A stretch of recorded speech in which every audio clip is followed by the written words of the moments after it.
The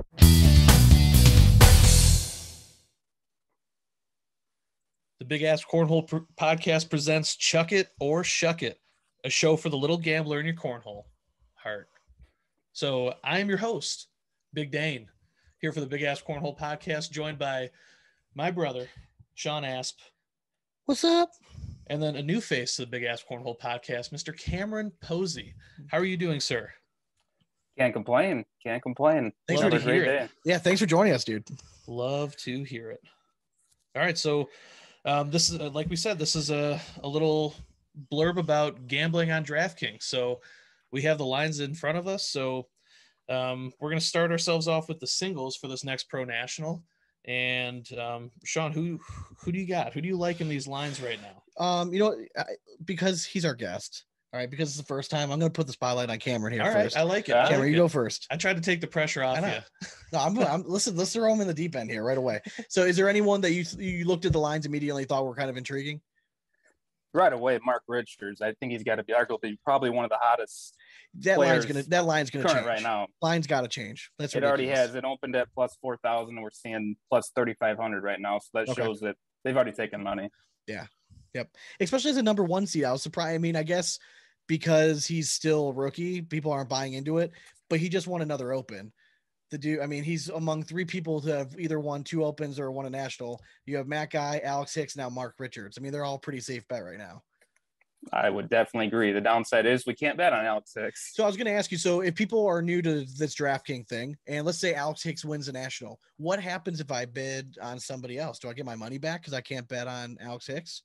Or it just sucks to be the part that this is still so new. DraftKings, I reached out to him and I didn't really get a clear answer because I don't think they really know what they're doing quite yet.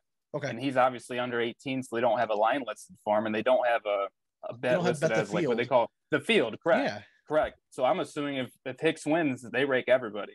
So that's why I think these numbers are not right. If you were making the lines right now, what kind of odds would you give for the field? Oh, there's so many. I mean, that goes back to just based on the first national. I know I did that this morning. Out of the top 20 people in singles, only the top 10 had odds listed. Okay. So basically 50%, quote unquote, the field was also top 10 or top 20. Sorry. Okay. I mean, that's interesting to know. One of the other, one of the ones I really liked, again, I tend to like looking a little bit deeper. I mean, we talked about it on our episode that we released on Wednesday. I just have a feeling that Brett Guy at 5,500, if you follow trends from last year, and again, maybe it's not a trend because it's just 1 year. He shit the bed the first national, and then all of a sudden he starts coming onto the scene a little bit hot and heavy on this national too. He just won a regional. He seems like he's trending upward at 5,500. I feel comfortable. I feel like he has the potential to win a national. And that's, to me, what I'm always looking for is, who do I truly believe could win a national? Am I going to put money on somebody that is such a long shot that I really know that even if they had their best day, they can win a national? I'm not going to do that. So Brett Guy is somebody I feel comfortable at that range. What do you think? No, I agree. You have definitely the right mindset behind that. I mean, he's probably going to run into Jordan Power if he gets by first round, Austin Brainard. And then Power also has James Baldwin second round. So that's where, to me, I like to try to avoid those if I can. So I think Brett Guy has, out of those three, has the easier pathway, if you want to say it. Agree. And that's really the only thing we have to go off. That's why I like getting involved in, I guess, the whole gambling scene with cornhole, because it's so new. There's really no data to go off of. NFL, you can type something on Google and 10 minutes later you get everything you're looking for. Here, I mean, there's nobody tracking it. There's nobody going off. And it's been interesting to see if trends actually do continue throughout. Like you mentioned, Brett Guy dating back to last year. Well, we can start to compare and contrast where they open lines at and see if they actually change things. All right. So, we got through those first two. I had one question for both of you guys, though. Shoot. And it was actually looking at these lines. Jordan Power plus 900. Is that, do you think that's too early? I mean, I'm not touching that. Like, I mean, I'm waiting for him to still kind of do it. In my opinion, I'm not touching it. I'm interested to hear what Cameron says. I mean, like you mentioned earlier, you either have that killer instinct that you think you can win or you can't. And I think there's only 10 to 15 of these individuals so far that kind of have that instinct that you can feel they can pull through to the very end. I mean, you know, just as well as anyone does, if you play this, it's a long day. And I think there's only so many people that can really power through that. I wish, and I think they'll get to that moving forward as far as DraftKings goes, is where you could bet like the bracket winner. Yeah. That's where I think things could get a lot more interesting. Yeah, I agree. I think do I think Jordan Power has the potential to win a national? 100%. I don't necessarily like him at plus 900. If you put him at plus like 1500, yeah, that's I'd be more inclined. I just thought it was I just don't love him I don't love the return for the for the investment I'm getting there. That's all I'm saying. Cameron, and plus 900 is basically telling you you're going to win 10% of the time is the implied probability. Yeah, so is he going to win a national 1 out of 10 times? I don't think so. He has to do it. Yeah. So where does that 10%? He's through 6 and he hasn't done it yet. So yeah. I mean, maybe that's very true. Could be. So Cameron, what's your next best bet you got? I mean, if you look at the singles lines, let's go to singles. Get Jamie Graham versus Ryan Windsor. Jamie Graham is the minus 130 favorite, meaning if you would bet $130, you're going to win 100. So therefore, if you keep doing that and they go 50-50, you're going to lose in the long run because you're losing that 30 cents on the dollar. Whereas Ryan Windsor plus 100, even money. You bet 100, you return 100. Looking at the path, Jamie Graham in the D bracket, I like his path a little bit better starting off. Yeah. I think he's going to get out of his quadrant, really get out of his side of the bracket. He should. I mean, we just need to see the Jamie Graham of old return. I completely agree with you. I mean, he should 100%. The key word there is should. I mean, Ryan Windsor has DK in the first round. He has to deal with Eric Davis in the same subsection. I mean, it's tough, man. I mean, that's tough sledding for Ryan Windsor. It's just it's difficult to kind of put the money down there. It's tough sledding. I don't think he's in, I guess, the current form that he probably wishes he was in. I don't know. I know he didn't win the National or the Open last weekend. Watched some of his games. I mean, I just feel like he was elite for the longest time, and Ryan's fairly local to me, so I know I'm always rooted for him, but I just don't know if he's consistently there like he once was. And I guess based on that, I guess Jamie Graham minus 130 would probably have to be a play for me. Like you said, just based on the bracket, I think bracket D, it's got a little easier path than bracket B. And basically that's kind of the only thing we really have to go off of when we're making these bets if you're going to on something like this. So we had mentioned in our episode last time, I'm kind of going back and forth here a little bit. I wanted to kind of touch on something. I had mentioned 2 names who I thought have potential. They're constantly overlooked. One of them is James Washington. James Washington is, if you're going to bet on someone that's going to take a top 10 every national, he's a really safe bet there. Do I think James Washington's going to win a national? No, I don't. So I see the line there, and I know maybe you hear me talking and be like, oh, James Washington at plus 9,000, like that could be a money winner. I'm telling you, I like James Washington. He's a great player. I don't think he has that next step into him to win a national. So I'm gonna kind of fade him there. If I had to put any other money down, similar right around the Brett Guy line is actually Tanner Halpert, former world champion at plus 5,000. I mean, to me, that just feels like money in the bank. I like his draw. He looks solid as hell. He just happened to run into a Dylan Turpin who just would not miss at the first national. He's got the killer instinct. He's been there, done that before. Give me Tanner Halpert. I will every week, all day, every day at plus 5,000. Thank you very much. All right, Sean's. I totally agree. He was plus. I want to say I got him at 80-1 on that first national. I mean, he was right there. That's all you can ask is to have a dog in the fight at the end, and he was basically right there. If you can make it to a bracket final, you always have a chance to win a national. That's the way I look at it. That's exactly how you got to look at it, and that's why I wish again they give us lines on bracket winners. And I think if it develops enough, it's going to be like golf where you can bet on the top 10, top 20, top 40. And that's where it'd be a lot more fun for the casual bettor. These lines are really, really tough to beat. You know, you're not going to strike rich betting a 50-1 and hoping to do it back to back. Before we move on to doubles, I want Cameron, give me your biggest dark horse. In singles? In singles. Okay. I still got to say, like you said, without going down too far, I think Mark Richards. That's kind of right in the middle. 35-1 right now. You bet 100. You're going to get back 35. That's tough. That's a good That's tough to beat there. I like that one. I'm going to check current to make sure he's still at that. Mark Richards. Correct. Yeah, still at 35, bet 100, win 3,500. That's a nice payday. If we're talking about true dark horses, right? Like you want a shot in the dark, like you have an extra $10 you want to throw on somebody, see you get big return. Give me Steven Bernstein plus 9,000, a guy who's been there, done that. I mean, he's just coming off a pretty successful weekend at the Titan Bags tournament down in Georgia. Why not? I mean, he's done it. He won the second national of the year last year. I like it. I mean, it all shapes up. I mean, been there, done that. I mean, look at the two bracket winners from the first one. You got Doug Zaft at 75-1 and Dylan 70-1. Yeah, Doug Zaft. I just want to see him. I want to see him do it again. I want to see him do it again. I like Doug. We've had him on the show. I'm not a believer. I just want to see him do it one more time. Absolutely. All right, so moving into doubles, Sean, who's your number one pick that you like? Man, I don't know why. I think this team has potential. They're both rookies.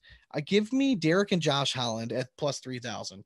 They're coming off of a doubles victory at the Titan Bag Open. I think that the first national was a little bit of a feeling out process. They still did really fucking well, both of them. Derek Holland's playing really well in singles. You put him with Josh Holland, to me, is arguably a top 5 player in the world. To me, I feel very comfortable with them at plus 3,000. I like that pick. Cameron, how about you? You took the words right out of my mouth. I'm looking at the paper. That's the first one I had circled. That's why I got to alternate. If I got to take another one, I will take Stormhog and Jacob Trzynski. Okay. Plus 5,000. So you're a believer that they can repeat. I'm a believer. Play the hot hand if you're going to compare this. I agree. Compare it to golf, I guess you could consider it current form. Who's in the best current form? I mean, it's hard to argue against them, and it's the same thought process of Mark Richards in singles. Hard to go against who's hot, and it's just ride it till they wave off, I guess. Well, sad that DraftKings won't let you bet on swag because Trzynski would take the cake. Sean, who's your next up? I've been going back and forth between a few. I think that just if I'm looking truly at the numbers and if I want something like a bigger in return, so maybe I went a little bit safer with Holland. Give me, I just like where they're at plus 7,500. Richards and Lopez, man, they're another rookie team that I feel like they have the ability to go deep. If Lopez can show some sign of confidence and remember that he's a really good player, you're pairing him with arguably a top 3 player in the world right now. I think they have all the potential in the world to make a really deep run. And I mean, based on they're going to have to beat. He's not there. They're going to have to beat Windsor and Herrera to get out of their bracket. Again, they've played each other hundreds of times. Correct. And that's even if they even make it to the top. I mean, there's people in the way of that, but I can't argue with that. I was going between Richards and Lopez. And I kind of also like a little bit. I kind of like Jones and Clemmer to rebound. I feel like they're the kind of guys that they went 0-2. They were literally in last place in doubles. I feel like they take that to heart a little bit, and they're going to be on a mission. Yeah. They want to show up and show out. Do they win it? I don't know. But again, when you're going this far down the list, you got to take a shot at somebody. I'd be willing to throw a few bucks on those guys. Yeah. Tough to argue against. Probably who was arguably the hottest coming in with Creek Killer and Foreman into the last one. Plus 7,000. That feels tough, man. I mean, if you're scrolling through, that's a tough one to pass up. Arguably, probably the hardest bracket to get out of. Probably the hardest side of the bracket. The left side of that B bracket is pretty loaded. Correct. Do you think that's why they're as low as they are? Yes, I think they're actually somewhat factoring that in because that would not be the case. That's the interesting part to see how they're looking at the rankings. I guess they're probably going mostly off of last year, but they didn't really have a great first national. Is Bernstein and Gustafson? They're listed at 4,500. I know that they had a decent showing at Titan Bags. I almost want to see them repeat at a national first before I'm willing to mark them up that high. I mean, there's some other teams below them that I think deserve to be higher than that. Yeah, don't start listing them. Okay. We have a whole other end segment. Okay, I'm sorry. Naming off all the doubles teams. Who am I going to call out? I'm sorry. All right. Go ahead. Sorry. All right. We gotta move on. We gotta get to our final part of this, which is the singles matchups. So basically, these are the head-to-head. So you bet on who you think is going to finish higher. So Cameron, we're back to you, bud. Who's your best bet out of these head-to-heads? We're looking at only, 2? Matt Guy versus Trey Birchfield and Tony Smith versus Damon Dennis. Well, we have a whole bunch, right? Yeah, I mean, there's a whole bunch listed here. We'll say those top the tournament map complete. Let's see. We have Josh Holland over Cody Henderson is one I had circled. Josh Holland minus 130 over Cody Henderson.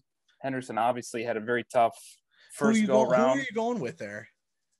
You got to take the hot hand in Holland. I mean, he's the favorite, minus 130, probably deservedly so, but another one, ride the hot hand. He's obviously off a win over the weekend. Now, if Henderson can get past Renner, I think that everyone needs to watch out, because I really think Henderson can get hot. And he's another one that he has never forgotten Worlds last year. Yeah, when he lost to Renner and everyone was rooting against him. Yeah, I feel like that's gonna be a big match. I think that's gonna be a big time match. I thought an interesting one was Tony Smith and Damon Dennis. Yeah, I mean that's a tough one. To me, I'll take Damon Dennis all day, every day in that situation. I mean, Tony Smith has got to show me something first. I mean, Damon Dennis is like steady Eddie. He's going to give you a top 20 finish every time, if not win the fucking thing. Yeah, I mean, that's when I cashed on the first one, and Damon Dennis was plus 145 over Cody Henderson. That was about as sweat free as it came. As obviously Cody Henderson had a crazy couple games right away, and he never could get the ball rolling. At plus 145, that is hard to pass up. They're obviously not giving you the fat plus money on this. What do you think about I think this line's interesting. You have Malone and Johnson, right? Reigning champions, right? At minus 130. And then you have Birchfield and Rawls at plus 100. To me, give me Birchfield and Rawls at plus 100 in that situation. He's nodding. He's kind of agreeing. He's trying to. He wants to. Can't argue with you on that. I think that the draw for Malone and Johnson is pretty favorable in the A bracket as well. Yeah, that is true. I didn't really have a too strong of opinion. I think they're going to get out of at least their top left. The only reason I thought the only thing they'll play a team coming out of the PDC. Now I know this is a long shot. You can't predict this stuff. Theoretically, could they go against the Gore brothers? And the Gore brothers, it's going to be their birthday weekend, and they want to show up and show out. So I'm telling you, whoever has to face them, I would not want to have to face those two in the first round. It could be it.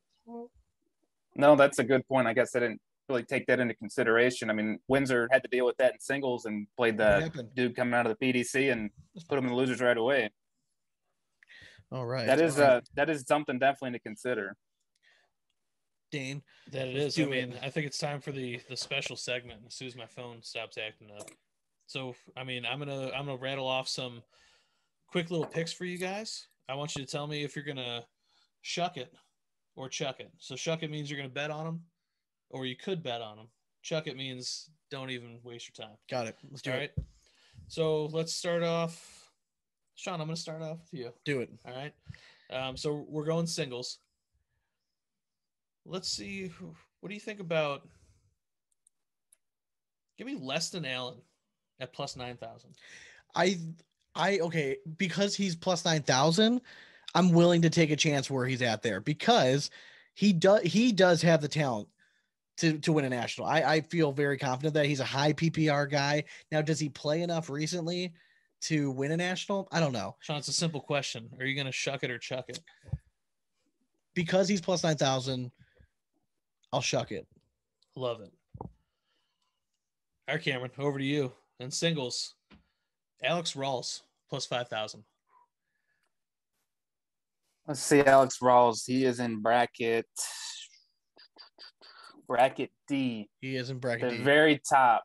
Probably he's got a bye, and he's gonna face Samantha Finley or Isabella Soprenet. I think he's got a decent draw on his side of the bracket. He could run into his doubles partner Birchfield, which would be. And he's also got Baby Goat eventually to deal with. That's the part that nobody's taken into effect. You already know who's winning this bracket. It's Alex Hicks, and he's not listed. So when you're basically playing and thinking like that, I mean, you're thinking you're playing for second, and it's tough to say anything other than that until he proves that. And it's very tough picking. So if you're saying you think he can get second or third in his bracket in comparison to I'm gonna have to shuck it or chuck it. Sorry. He's chucking. He's going to chuck it. We'll get used to it. This is the first episode, folks. So I'm going to reiterate to both of these gentlemen that are telling us to chuck it or shuck it, or shuck it or chuck it. Yes. Can I just get a quick answer? Okay, I'm sorry. No more analytics. Right. Just tell me right off. Okay. I want to hear your heart of hearts. Okay. who you decide, because honestly, at the end of the day, your heart's the only thing that's gonna be the deciding factor in this. Fair so enough. Sean, And your wallet if you're betting. and your wallet, correct. absolutely. So Sean, I got a doozy for you. Tony Smith plus 1,800. Chuck it. All right. Chuck it. Throw it away. Stop betting on Tony Smith. Chuck it. Cameron? 100% agree. I don't think he's anywhere deserving of 18-1. I think he should be much further down on this list. It's not enough return for me. Okay, now for you, Jason Rubin at plus 2,500.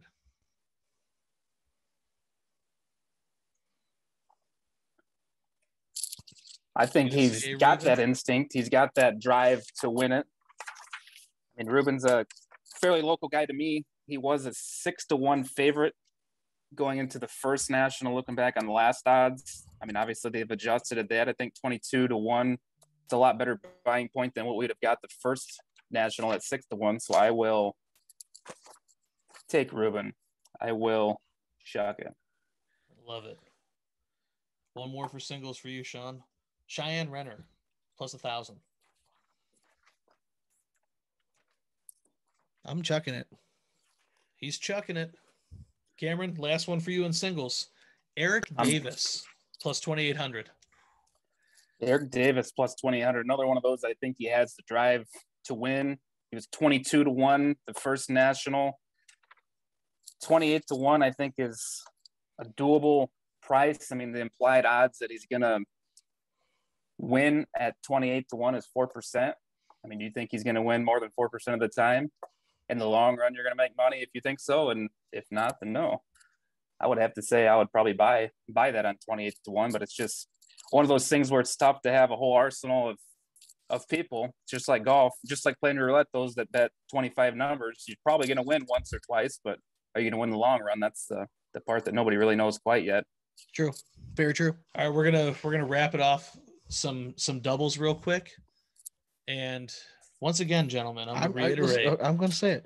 Just one word answers here. All right. So Sean, for you, and let's see, for doubles, let's jump over to doubles. I want to hear your take on Sorrells and McGuffin at plus 6,000. Because RJ hooked me up with some article info, I'm gonna go chuck it. All right, and then over to you. Let's go with Zachline Halpert plus 700. It's about right where they were last national, which I believe that was one actually. You're not following the rules. I want your heart of hearts. No research. Heart of hearts. You know you did your research already. I know I did. I mean, just looking back, I don't think that number's high enough. Mm-mm. I wouldn't take it at 7-1. I would chuck it. Or chuck it. He's going to chuck it. You're not even following your own segment. I'm sorry. I'm confused myself, but it's all right. All right. Last one for you, Sean. Give me Lucas Jr. and Dingus at plus 6,500.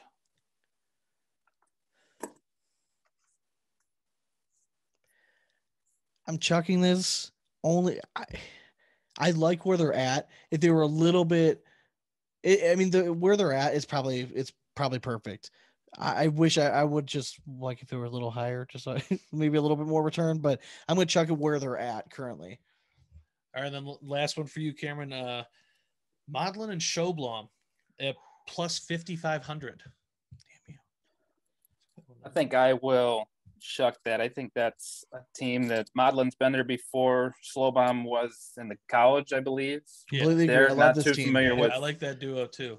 I know I had a little bit on them at the very first one. I want to say they're right about the same odds, so I would definitely probably try to reinvest in that again. I think those odds are. Yeah, I think we'll see them on a broadcast this year. I really do. Absolutely. Well, gentlemen, I appreciate you for joining this segment. Hopefully, it helps some people learn what their betting odds for this Draftkings for cornhole. And you can find this on the Draftkings Sportsbook app. Okay, if you go under all teams and you search American Cornhole League, you'll find all the line spread. It's only available right now, I think, in 8 or 9 states. I'll post in the show notes what states is available in. But so hit up your friends in those states and have them place bets. I know it's available in Pennsylvania, Illinois. That's where I'm at. Yeah. Yeah, Indiana I think was just added. There's been a couple new ones. We'll recently, post. I'll post the 9 states in the show notes. So if you live in one of those states, just download the Draftkings app and expect some people to hit you up. Yep, absolutely. All right. Well, thanks for joining. Thanks for joining. Shuck it or chuck it. And we'll, next time we'll be even better. Next time they drop ads. Not bad for the first time, obviously. Oh yeah, Cameron. Now we Thank you very much. know the flow of things. We'll get into it a lot better next time. Yeah, but I appreciate it, Cameron. the starting Thank you point. very much. All right, everybody. No problem. See you guys later. Later.